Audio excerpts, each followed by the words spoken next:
Welcome to Get Lit, a series where I explore the mysterious and often elite world of literary fiction. What is autofiction? In a nutshell, autofiction is a genre of literature that describes a mix of autobiography and fiction, hence the name autofiction. Whereas memoirs and autobiographies are very concerned with chronology and getting individual facts correct and accurate, autofiction is more so concerned with capturing the truth of an experience, including the emotional and subjective reality and truth of a situation.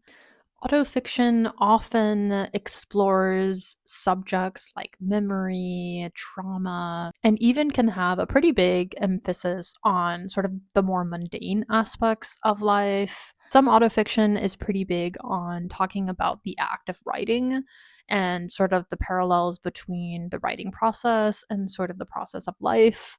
Because autofiction is less so focused on getting the individual facts correct, it is often much more fragmented than memoir because it's not as minutely focused on the chronology of the events. A lot of the autofiction that I have read sort of jumps all over the place and weaves a lot of disparate parts together to create something that feels really impactful. But again, it's very fragmented.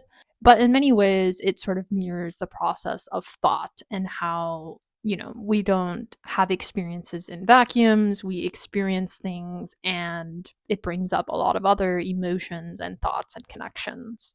Autofiction often provides writers with a little bit more artistic freedom and flexibility than traditional memoir. So, what is an example of something that might appear in autofiction that might not have a place in memoir? A lot of autofiction that I've read has sort of imagined scenarios, imagined characters, and that has a big role in the book and might have a really huge impact on emotional reality of a situation or a story. But again, it's an imagined scenario, so wouldn't have a place in a factual representation of an event.